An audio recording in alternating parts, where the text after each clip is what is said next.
Okay, tuloy lang tayo sa pagbabasa ng mga special penal laws. Ayan, basahin natin yung Batas Pambansa bilang 22. Okay, ito yung tinatawag nating bouncing checks law. Okay, so Section 1 ng BP22, checks without sufficient funds. So, any person who makes or draws and issues any check to apply an account or for value, knowing at the time of the issue that he does not have sufficient funds in or credit with the drawee bank for the payment of such check in full upon its presentment, which check is subsequently dishonored by the drawee bank for insufficiency of funds or credit, or would have been dishonored for the same reason had not the drawer, without any valid reason, ordered the bank to stop payment, shall be punished by imprisonment of not less than 30 days but not more than 1 year, or by a fine of not less than but not more than double the amount of the check, which fine shall in no case exceed 200,000 pesos, or both such fine and imprisonment at the discretion of the court. Okay, yung pinarirusahan dito, yung nag-issue ka ng cheque na alam mong walang pondo. The same penalty shall be imposed upon any person who, having sufficient funds in or credit with the drawee bank when he makes or draws and issues a check, shall fail to keep sufficient funds or maintain a credit to cover the full amount of the check if presented within a period of 90 days from the date appearing thereon, for which reason it is dishonored by the drawee bank. So meron kang sufficient funds, gumawa ka ng check pero you failed to keep the sufficient funds or to maintain a credit to cover the full amount of the check presented within a period of 90 days from the date appearing thereon, for which reason it is dishonored by the drawee bank. Where the check is drawn by a corporation, company, or entity, the person or persons who actually signed the check in behalf of such drawer shall be liable under this act.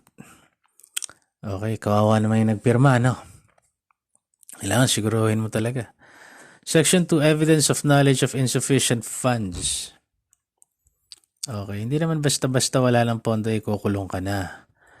Ayon dito, the making, drawing, and issuance of a check payment of which is refused by the drawee because of insufficient funds in or credit with such bank when presented within 90 days from the date of the check shall be prima facie evidence of knowledge of such insufficiency of funds.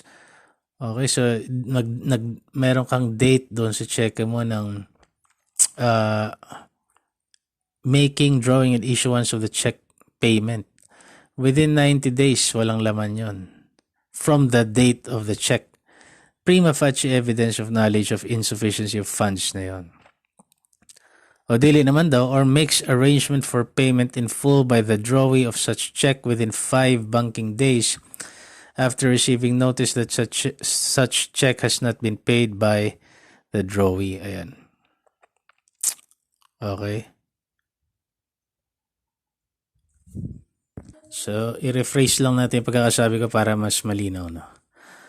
So, yun nga, yung ulitin natin. Ulit kasi ng mga letters. Okay. When presented within 90 days from the date of the check, pinesenta mo siya sa bangko, wala siyang laman, it shall be prima facie evidence of knowledge na nag-draw ka nang wala namang account. Okay. Maliban na lamang daw, sabi rito, unless such maker or drawer pays the holder thereof the amount due thereon, unless binayaran niya, uy, walang laman yung cheque mo, binigay mo sa akin, boom, binayaran mo agad. Or, gumawa siya ng arrangement for payment in full by the drawee of such check within 5 banking days after receiving notice that such check has not been paid by the drawee. Ibig sabihin, nilamanan niya yung drawee bank. Nilamanan, wala pa lang, sandali. So within 5 banking days, boom, nilagay niya ng laman para, sige, encash mo na yan. So after, within 5 banking days, nabayaran niya naman, na-encash naman ng holder yung kanyang cheque. Okay. Unless ganon. Pero kung hindi niya nagawa yun, so ang naaalala ko lagi rito sa BP22, nalilito ako sa kanila ng ESTAFA na may kinalaman sa bouncing check. So kung ESTAFA na drawn on insufficient funds within 3 banking days pala yon. Yun pala, napagbabaliktad ko sila eh. Pag BP22,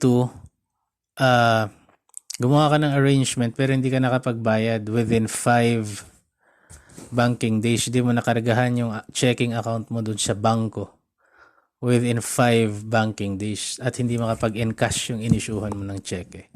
Okay, yun sabi rito sa BP22, 5. So, dun sa isa, 3 days siguro, no? Kasi ang pinarurusahan lang dito yung kawalan ng pondo nung ano mo, nag-issue ka ng tumalbog na cheque, yan lang ang pinarurusahan dito eh. Okay, Section 3, it shall be the duty of the drawee of any check when refusing to pay the same to the holder thereof upon presentment to cause to be written, printed, or stamped in plain language thereon. So yung bangko to eh, drawee. So yung bangko. Pagka nag-refuse sila ng payment, it required sa kanila to cause to be written, printed, or stamped in plain language thereon or attached thereto the reason for drawee's dishonor or refusal to pay the same. Provided that where there are no sufficient funds in or credit with such drawee bank, such fact shall always be explicitly stated in the notice of dishonor or refusal.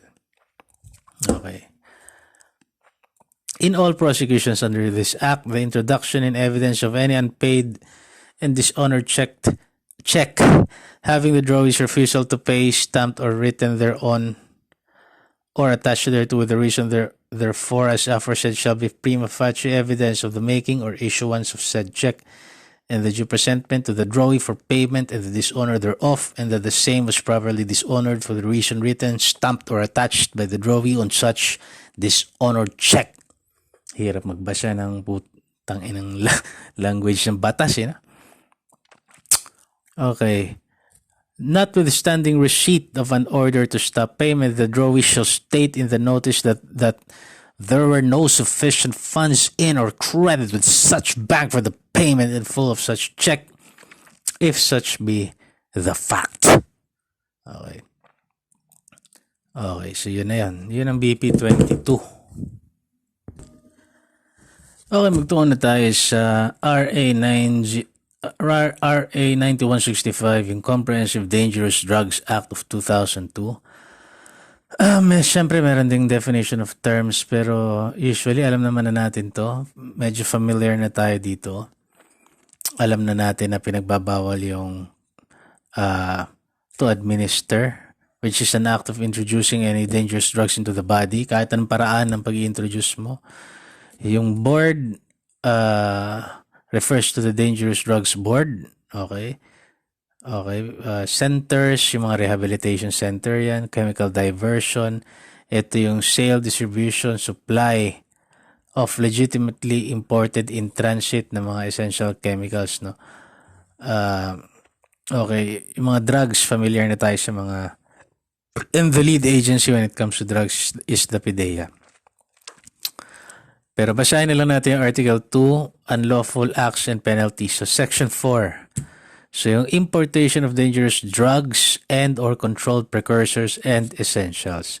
Ang penalty nito ay life imprisonment to death and ranging from 500,000 pesos to 10 million pesos na hindi naman fine na nakalagay dito. The penalty of life imprisonment to death, ulitin natin. And the fine ranging from 500,000 pesos to 10 million pesos siguro to. Okay. Yun yung kapag ikaw ay nag-import ng dangerous drugs, no? Upon any person who unless authorized by law shall import or bring into the Philippines any dangerous drug. Kasi mayroong mga dangerous drugs siguro na hindi naman prohibited o mayroong dahilan yung batas para i-authorize siyang gawin yon. Pero pag hindi, kahit ano pang purity niyan, anong level yan. Section 5 is sale. Ito yung kadalasan kinakaso sa drug lords. Sale, trading, administration, dispensation, delivery, distribution, and transportation of dangerous drugs and or controlled precursors and essential chemicals. Yung mga ginagamit para sa pagdodroga. Ginagamit para makabuo ng droga. Ginagamit para i-introduce yung droga sa katawan. So, ganun din, importation tsaka sale, parehong ang penalty nila ay life imprisonment to death and the fine ranging from 500,000 pesos to 10 million pesos. Yan, sa kung sino mang nag-sell, sino mang taong na hindi authorized ng law na nagbenta, sell, trade, administer, dispense, deliver, give away to another, distribute, in transit or transport, any dangerous drug. Ayan. Section 6 naman, kaya pagka may kinakasuhan, 511, usually selling tsaka use yun eh.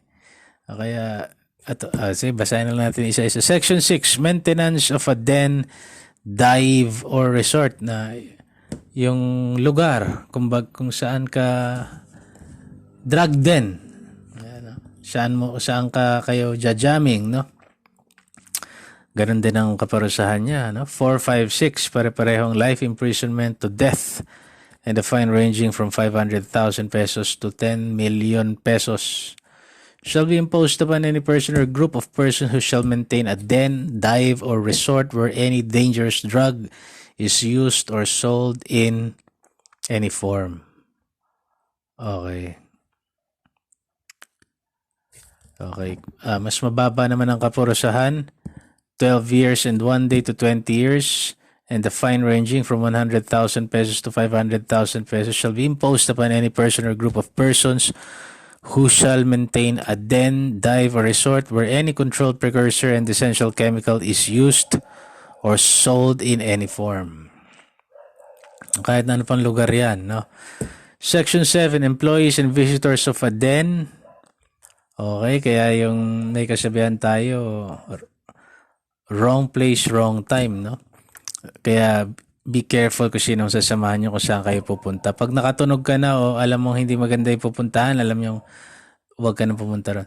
The penalty of imprisonment ranging from 12 years and 1 day to 20 years and a fine ranging from 100,000 pesos to 500,000 pesos shall be imposed upon any employee of a den, dive, or resort who is aware of the nature of the place, and letter B, any person who, not being included in the provisions of the next preceding paragraph, is aware of the nature of the place as such and shall knowingly visit the same.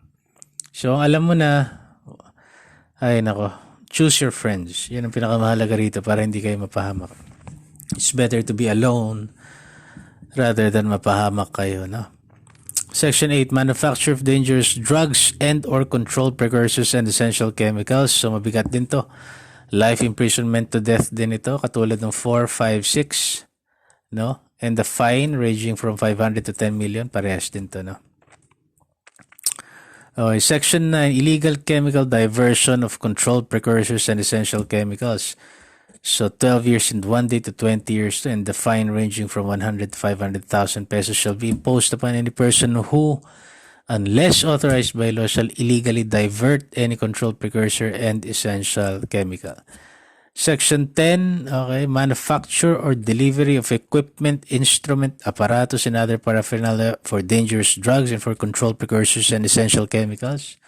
Kunwari, mga chemical na essential para magluto na shabu, mga ganyan. Lutuan ng shabu, mga ganyan. Mabigat pa rin yun. Penalty of 12 years and 1 day to 20 years. Basically, ito yata yung reclusion temporal. Diba? O Section 11, possession of dangerous drugs. Ayun, 511 pala. 5 is selling, 11 is possession pala. Life imprisonment to death and a fine ranging from 500,000 pesos to 10 million pesos din. Kapag ka nakitaan ka ng droga na may 10 grams or more of opium, 10 grams or more of morphine, 10 grams or more of heroin, 10 grams or more of cocaine or cocaine hydrochloride, 50 grams or more of methamphetamine hydrochloride or shabu, 10 grams or more of marijuana resin or marijuana resin oil, 500 grams or more of marijuana, 10 grams or more of other dangerous drugs such as, but not limited to, yung mga ecstasy, yung mga lysergic acid, gamma hydrosamphetamine, mga kung ano-ano pa, no? Basta illegal drugs, wag. Kahit ano pang classification sabihin sa'yo ng tropa mo, party drugs, pampabuhay, downers, uppers, whatever, wag ka nang layuan mo yung tropang yun. Okay? Section 12, possession of equipment naman to. Possession of equipment, instrument, apparatus, and other paraphernalia. So kahit na hindi ka naman nagda-drugs pero nangolekta ka ng ganyan, yung mga pinaggamitan ng mga tropa mo, tinabi mo, wag na. Huwag ka nakikialam sa kahit na anong related sa drugs. Kasi pwede ka makulong na 6 months and 1 day to 4 years and the fine ranging from 10,000 pesos to 50,000 pesos. Section 13, possession of dangerous drugs during parties, social gatherings, or meetings. Ayan, may sarili siyang, you shall suffer the maximum penalty na sinabi sa Section 11, regardless of the quantity and purity. Basta nasa social gathering ka, may proximate company ka of at least 2 persons, may sariling classification ng kaparusahan yun. Section 14, possession of equipment, instrument, apparatus, and other paraphernalia, paparusahan ka rin doon. Section 15, yung use of illegal drugs, yung gumamit ka, dinrug test ka, gumamit ka o nahuli ka na gumagamit. A person apprehended or arrested who is found to be positive for use of dangerous drug after a confirmatory test shall be imposed a penalty of a minimum of 6 months rehabilitation in a government center for the first offense. Okay.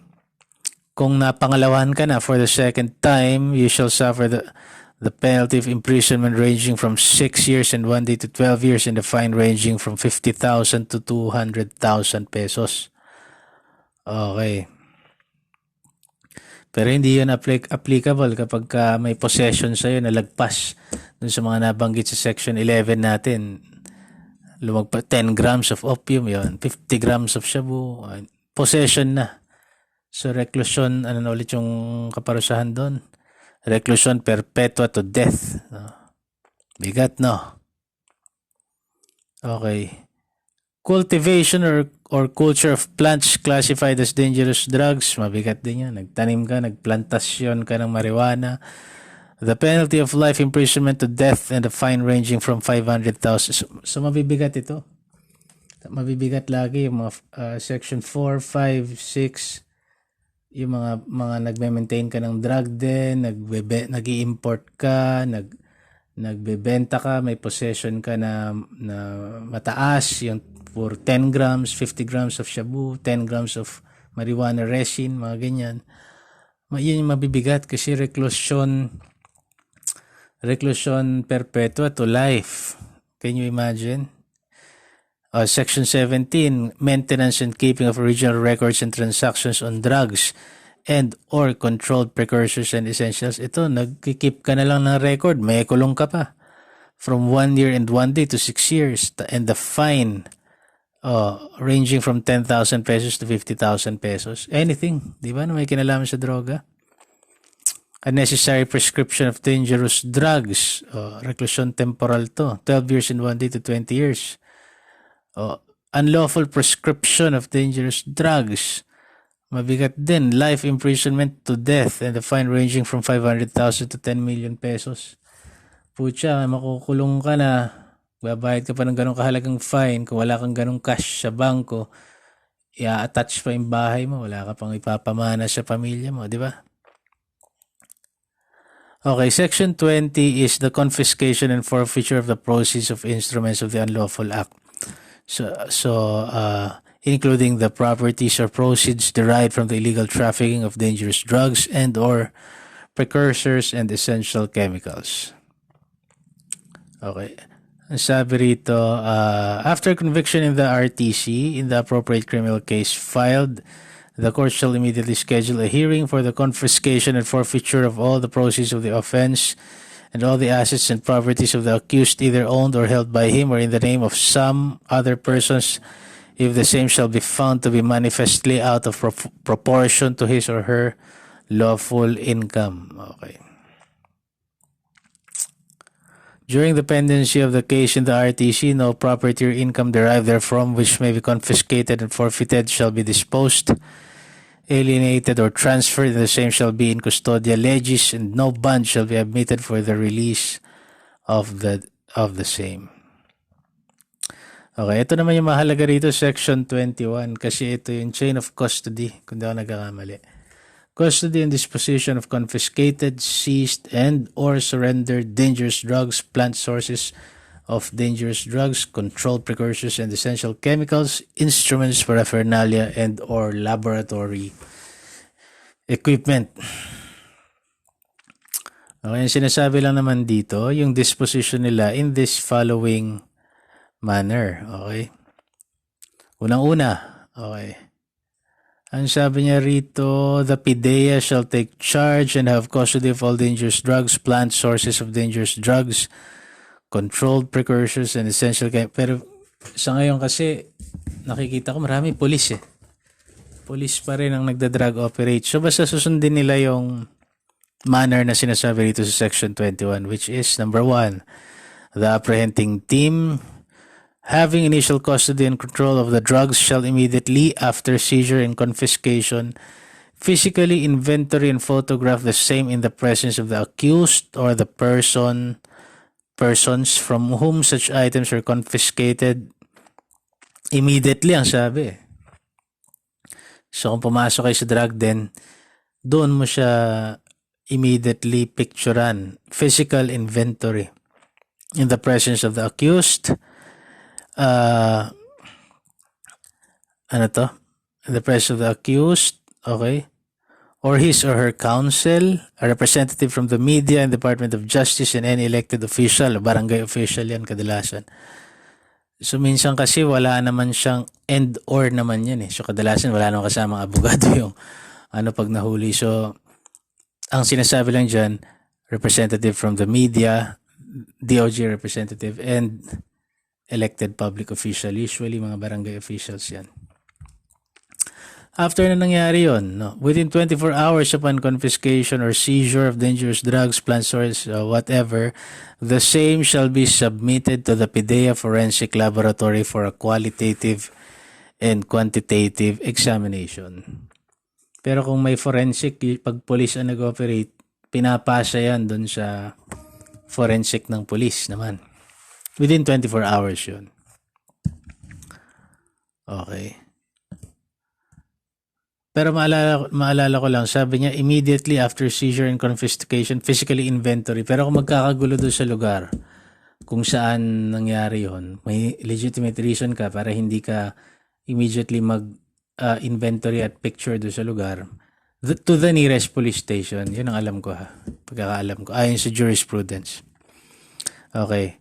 So, immediately after mahuli mo, seizure, immediately mag-inventory and photograph the same in the presence of the DOJ secretary, elected public official, and the representative of the media. Number 1. Number 2, within 24 hours, dadalhin mo yung mga nakumpiska mong gamit sa forensic laboratory. Number 3, a certification of the forensic laboratory examination results which shall be done under oath by the laboratory examiner within 24 hours yan may receipt siya of the subject items. Okay. Provided na kapag masyadong marami yung volume, a partial laboratory examination report shall be provisionally issued. Step 4 naman, after the filing of the criminal case, the court shall within 72 hours conduct an ocular inspection doon sa mga confiscated items. Okay, so pag na-file na yung criminal case, the court within 72 hours nag-ocular inspection. Step 5, the board shall then issue a sworn certification as to the fact of destruction or burning of the subject items. Number 6, the alleged offender or his or her representative or counsel shall be allowed to personally observe yung mga kaganapan. Number 7, the promulgation and judgment of the criminal case wherein the representative samples was presented as evidence in court. Okay, after the promulgation, the trial prosecutor shall inform the board of the final termination of the case and in turn shall request the court for leave to turn over the said representative samples to the PIDEA for proper disposition. So yung mga magpa-file ng with leave of court. Ayan, di ba, sa criminal procedure. Magpa-file siya sa court para ma-turn over na yung mga ebidensya at masira na. Ang magsisira ay ang PIDEA. No? And letter 8, yung transitory provision within 24 hours from the effectivity of this act. Ayan, hindi na mahalaga to. Okay, within 24 hours, matagal naman ang effective yung act na yan. So, ganun ang proseso. Yun ang chain of custody. Yun ang binubutasan ng mga abogado ng mga akusado. Yung chain of custody na yan, kailangan unblemished yan. At yun ang pagtatapos ng Comprehensive Dangerous Drugs Act of 2002. Magtungo naman tayo sa Cybercrime Prevention Act of 2012. Cybercrime Prevention Act of 2012, ito yung RA number 10175. So basahin na lang natin agad yung mga punishable acts kasi majority naman sa ating lahat naiintindihan na yung cyberspace, nagko-computer. So meron siyang definition of terms pero basahin na lang natin yung punishable acts. Okay, cybercrime offenses under Section 4, no? The following acts constitute the offense of cybercrime punishable under this act. Letter A, yung mga offenses against the confidentiality, integrity, and availability of computer data and systems. Ang example nun, ilan ba yun? Ilan ba yun nakalagay dito? Illegal access. Yan, wala kang karapatan, nag-access ka ng whole or any part of a computer system. Illegal interception. Ayan, data interference, system interference, misuse of devices. Ayan. Okay, cyber squatting.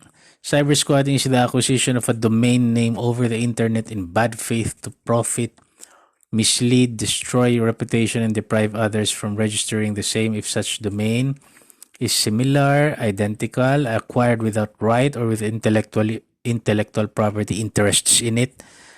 Tapos yung mga letter B, computer-related offenses. So yung letter A, nabanggit natin, letter A, yung offenses against the confidentiality, integrity.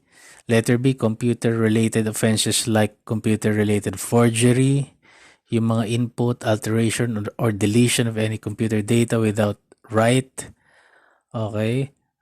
The act of knowingly using computer data which is the product of computer-related forgery, mga computer-related frauds, yung mga computer-related fraud is the unauthorized input, alteration, or deletion of computer data or program or interference in the functioning of a computer system causing damage thereby with fraudulent intent, mga ganyan. And letter C, yung content-related offenses, yung cybersex. Alam naman na natin yan. Cybersex is the willful engagement, maintenance, control, or operation directly or indirectly of any lascivious exhibition of sexual organs or sexual activity with the aid of a computer system for favor or consideration. Child pornography. Yan, unlawful yan, punishable yan under RA number 9775 or the Anti-Child Pornography Act of 2009.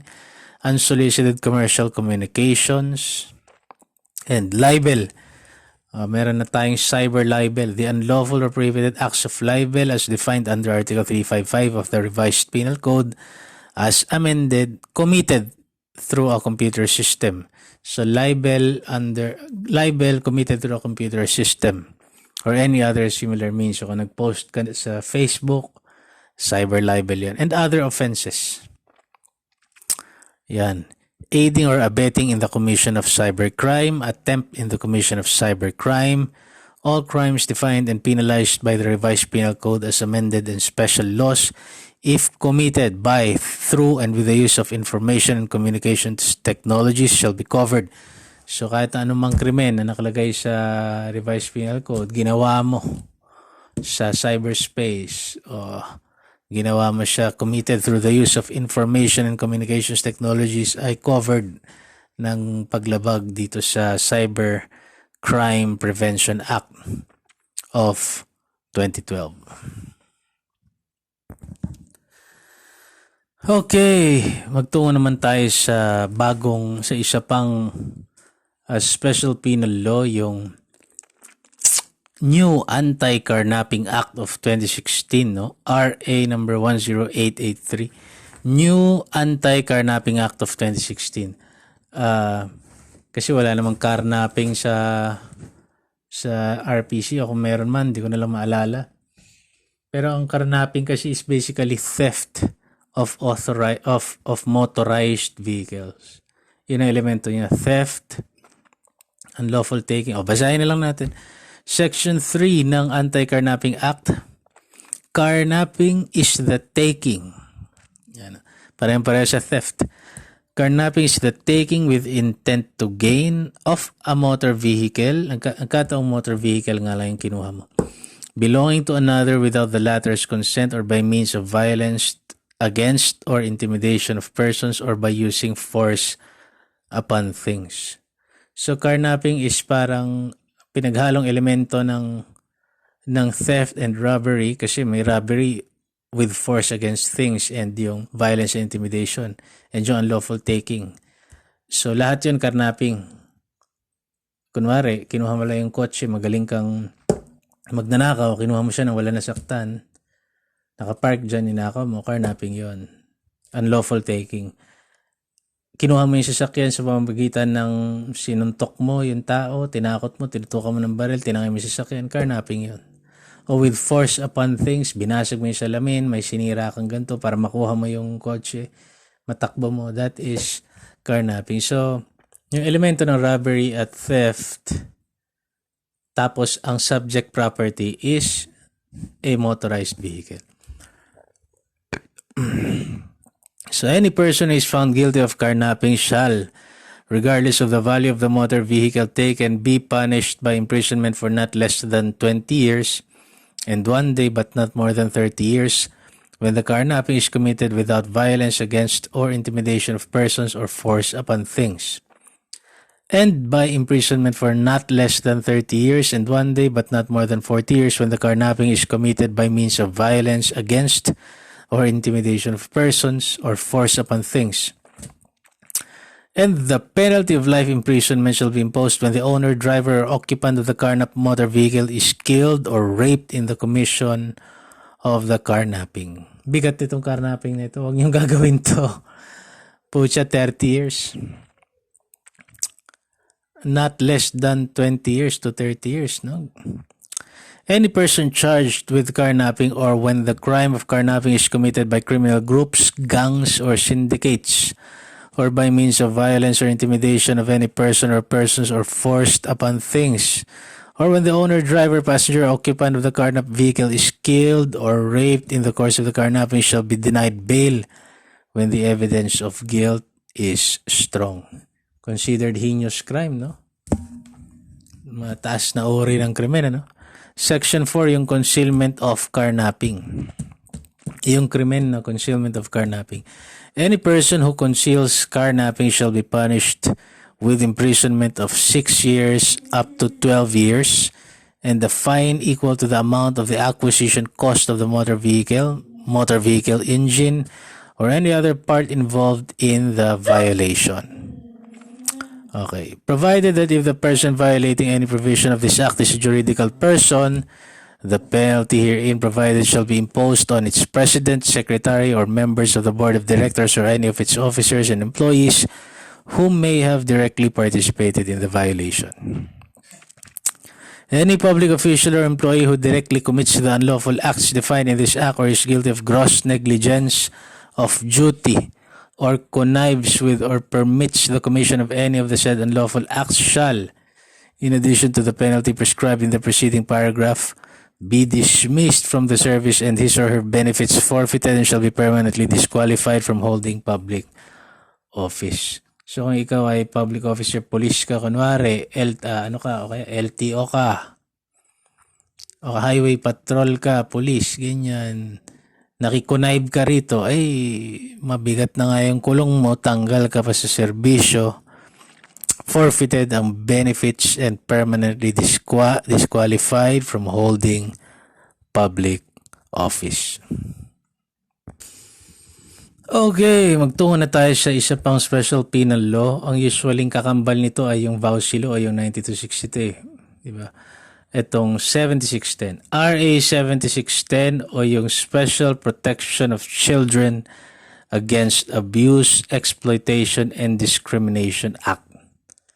Ito yung espesyal na batas na nagpoprotekta sa karapatan ng mga bata. RA7610. Okay, magpunta na tayo sa definition of terms. For the purpose of this act, children refers to person below 18 years of age and or those over but are unable to fully take care of themselves or protect themselves from abuse, neglect, cruelty, exploitation, or discrimination because of a physical or mental disability or condition. So kapag ka ni-rape, binastos mo, minaltrato mo ang isang over 18 pero may kapansanan sa isip, hindi niya kayang protection ng sarili niya, ikaw ay pwede maging liable sa 7610 kasi yun ang definition ng child for the purposes of this act, of this law. Okay, so sa lahat ng mga kaparusahan o mga acts na prohibited, ito yung pinakamabigat dito sa RA7610, yung section 5, which is child prostitution and other sexual abuse. Okay, basahin natin. Children, whether male or female, who, for money, profit, or any other consideration, or due to the coercion or influence of any adult, syndicate, or group, indulge in sexual intercourse or lascivious conduct are deemed to be children exploited in prostitution and other sexual abuse. A penalty of reclusion temporal in its medium period to reclusion perpetua shall be imposed upon the following. Ito. Letter A. Those who engage in or promote, facilitate, or induce child prostitution, which include but are not limited to the following. Number 1, acting as a procurer of a child prostitute. Di ba? Ikaw yung tagakuha ng mga batang ilalagay nyo sa prostitution. Number 2, inducing a person to be a client of a child prostitution by means of written or oral advertisements. Ito yung mga mamasang. Number 3, taking advantage of influence or relationship to procure a child as prostitute. Magulang ka, binuga mo yung anak mo. Number 4, threatening or using violence towards a child to engage him as a prostitute. Bububuhin ko yung tatay mo pag hindi ka nagpa-booking sa akin o hindi kita pagkapirahan. Di ba? Magpa-table ka sa mga kanu dyan dahil may utang yung tatay mo sa akin. Ay, mga ganyan. Number 5, giving monetary consideration, goods, or other pecuniary benefit to a child with intent to engage such child in prostitution. So yun yung number 1, those who engage in or promote. Letter B, those who commit the act of sexual intercourse of lascivious conduct with a child exploited in prostitution or subject to other sexual abuse, provided that when the victim is under 12 years of age, the perpetrator shall be prosecuted under Article 335. Ang alam ko na bago na to, yung 16 below na. O yung below 16. Statutory rape na yon. Sa ngayon na as of 2022. And letter C, those who derive profit or advantage therefrom, whether as manager or owner of the establishment. Okay, mabalik tayo doon. No? Alam ko under 16 na to, hindi na under 12. It shall be prosecuted for rape or lascivious conduct as the case may be. Okay. Kasi mabigat statutory pag below 16. Dati below 12, ngayon below 16 na yata kung di ako nagkakamali ha. Kung tama yung aking pagkakatanda sa mga bagay-bagay. Okay, and other acts of abuse, magtungo tayo dito. Section 10, other acts of neglect, abuse, cruelty, or exploitation and other conditions prejudicial to the child's development. So ano yung mga pinarurusahan under Section 10? Letter A, any person who shall commit any other acts of child abuse, cruelty, or exploitation, mga ganyan. Letter B, any person who shall keep or have in his company a minor, 12 years or older, or who in 10 years or more his junior in any public or private place, hotel, motel, beer joint, anak ko. Diba? May kasama kang minor, kasama mo in public, no? 12 years or under, or who in 10 years or more his junior. May kasama kang 12 years below pababa sa mga cabaret, hotel, nagkakasino ka, o dili naman, mas matanda ka ng 10 years. Tapos minor siya. Diba? Letter C, any person who shall induce, deliver, or offer a minor to anyone prohibited by this act to keep or have in his company a minor. Ayan yung mga nambubugaw, no? Hindi man mga ano to, mga hindi halatang bugaw, no? And letter D, any person, owner, manager, or one entrusted with the operation of any public or private place, diba, including residential places, who allows any person to take along with him yung mga bata, pinarurusahan din yan. No? Yari ka ng motel, pumayag kang ganon.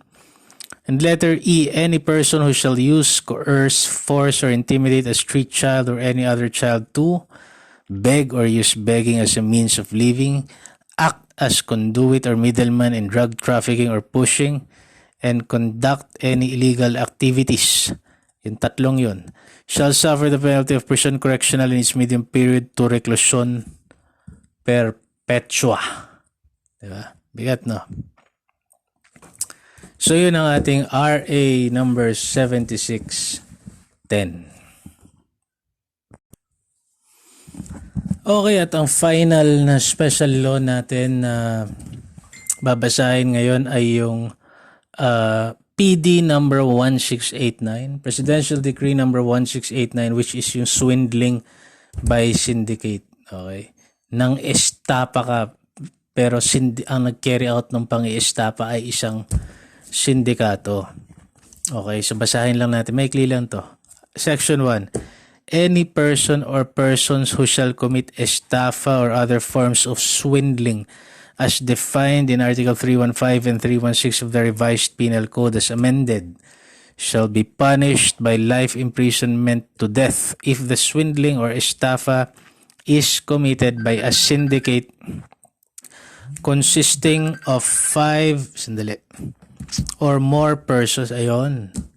Syndicated estafa pag 5 or more persons formed with the intention of carrying out the unlawful or illegal act, transaction, enterprise, or scheme, and the defraudation results in the misappropriation of money contributed by stockholders or members of rural banks, cooperatives, samahang nayons, or farmers association, or of funds solicited by corporations or associations from the general public. So pagka 5 kayo, no? 5 or more persons formed with the intention of carrying out the unlawful or illegal act. Nako. Ano yan? Ang tawag dito? Swindling by syndicate. So mas malaki ang kaparusahan, no? Life imprisonment to death. When not committed by a syndicate, okay, hindi naman sindikato ang gumawa, kagaya na nabanggit natin ngayon, the penalty imposable shall be reclusion temporal to reclusion perpetua if the amount of the fraud exceeds 100,000 pesos. Tinaas niya, no? Yan ang sabi niya na ngayon, no? Hindi kayo sindikato. Pero ang fraud na nagawa nyo exceeds amount of the fraud exceeds 100,000 pesos. The penalty imposable shall be reclusion temporal to reclusion perpetua. Reclusion temporal is 12 to 20 years kung di ako nagkakamali. Reclusion perpetua is 20 years to 40. Tama ba? Between doon yung reclusion temporal hanggang reclusion perpetua yung pwedeng ipataw na kaparusahan sa inyo at the discretion na yan ng court. So dyan nagtatapos ang ating criminal law. Okay, so nabasa na natin lahat about the criminal law at lahat lang ng mga common na mga special penal laws. So God bless you.